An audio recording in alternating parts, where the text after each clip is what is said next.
People were only a few weeks out from Metroid Prime 4 releasing. It's been a long road, more than 8 years. Just crazy to think about that. But finally, we are on the doorstep of this game coming out, and Nintendo had some of these different news outlets and websites come out to different locations and play Metroid Prime 4. It seemed to be about an hour to an hour and a half, and we got a bunch of new information as well from Nintendo, who dropped an overview video alongside of all these previews. And I took a look at that, and then I also went through a bunch of these different write-ups and videos, and it seems like there is some concern right now for Metroid Prime 4, but also there's a lot of positives as well. And I just wanted to give some of my thoughts around the previews and where we are right now heading into this game's release. And there's a lot riding on it right now, not only for just the Metroid Prime franchise and the series and what we know, what we expect from it when it comes to the quality and even some of the review scores that we've seen, but also for Retro Studios, because they don't rapid fire releases necessarily. So it's every so often we get a big release from them. And this looks like it could be one of Nintendo's more expensive games when you look back at the whole thing, but we'll go over all that here today. So if you guys enjoy the video, hit the like button, subscribe if you're new. So as I mentioned, many of these outlets went out to different locations Nintendo had set up, and they got to sit down and play Metroid Prime 4. I saw like IGN, Nintendo Life, and many others, and it seemed like they could choose to use the mouse controls or just a Pro controller. You know, when I play through this, I think I'm just going to use the Pro controller, and there are different graphical modes and frame rate. So I think I'm going to sit at 4K 60. There's a 1080 120 mode, but I think the trade-off there, you're going to have lower resolutions. I want to see how good this game can look with that graphics mode, because I'm not going down to something like 30 FPS. Now, if it's incredibly unstable at that 60 FPS mode on the Switch 2, then I'll think about 120. But from what we've seen so far in a lot of the gameplay and the trailers, seems like we're going to deal with a pretty consistent 60 FPS alongside of 4K. Now,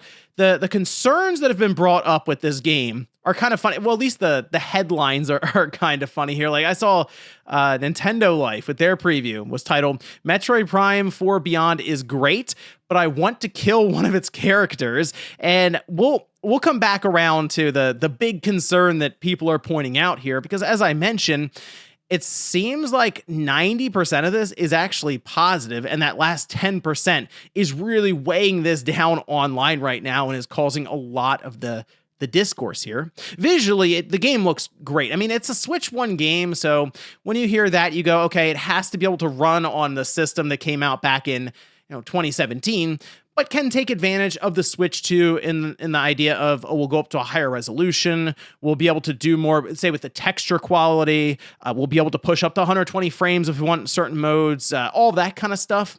But still, Retro Studios is very good at getting a lot out of weaker hardware, but them also being able to show up with the Switch 2 just a few months after its release.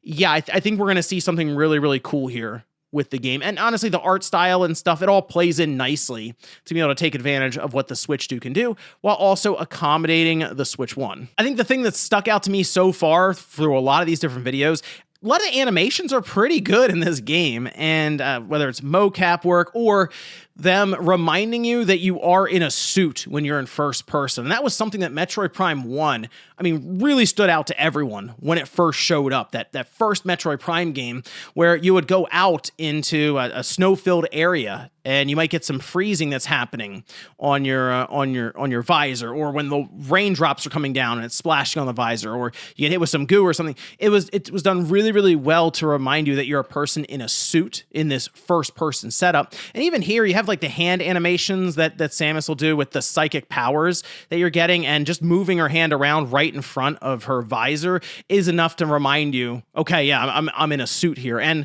it's funny, but even like the hand animations, they're very good. I think the best hand animations in first person that I've seen, probably Ghostwire Tokyo. That was legitimately impressive.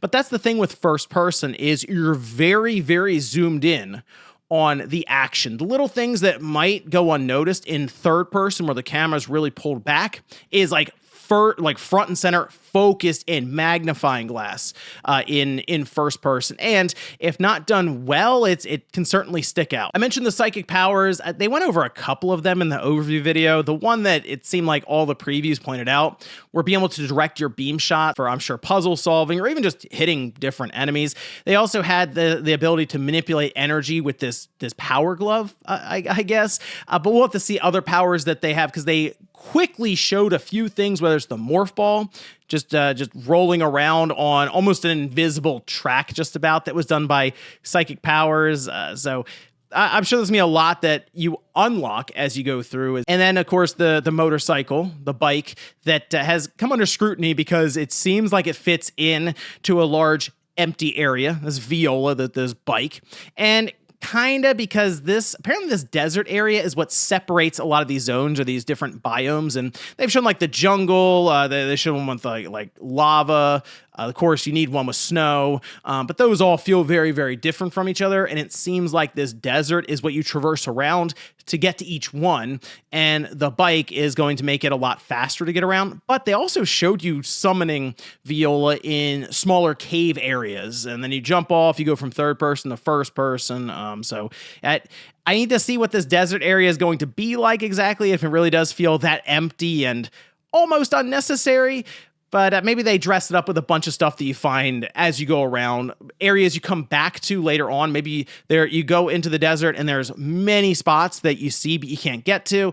And then you go through these different zones one by one and you get different traversal abilities or weapons that let you unlock certain areas in the desert. But the thing that's really seemed to put people off so far in these previews has to do with a certain NPC. That's Miles McKenzie. And this was part of that hour or so playthrough that they did, and it seemed like Miles was there pretty early on, and he kind of acted like the companion that couldn't shut up, but also wanted to tell you every answer before you had a chance to even think about it, and at times was very, very obvious. So I do wonder if this character, very quirky by the way, kind of MCU-like, with apparently a lot of the phrases they're throwing out there and stuff, very kind of comic relief, like bumbling around and stuff.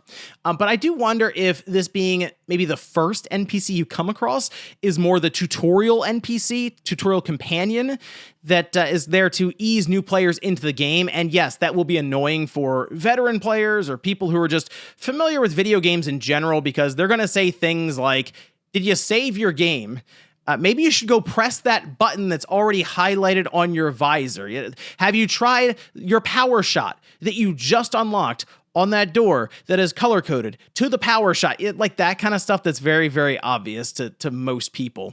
And it kind of reminds me a bit of God of War Ragnarok in the way that the NPCs would tell you all the answers pretty quick. Like 20 seconds of you looking at something, they all of a sudden want to go to the back of the book and start reading the answer out to you. So that, it was frustrating, but it's kind of that yellow paint argument where you go, if you want this to be for general audiences who maybe get frustrated and stop playing the game because they don't know the answer, you need the yellow paint. You got to kind of live with it. And that's always been something I've been annoyed about, but I will say there was one instance. It was in, I think, Final Fantasy VII Rebirth. It was in a cave somewhat early on, I think, and I could not figure out how to get out of there. And it wasn't just me, because I saw people talking about this online, and eventually you find out there's like a hill you go up in the cave, and everything looks very, very much the same, but you just happen to be able to climb and jump up this one wall.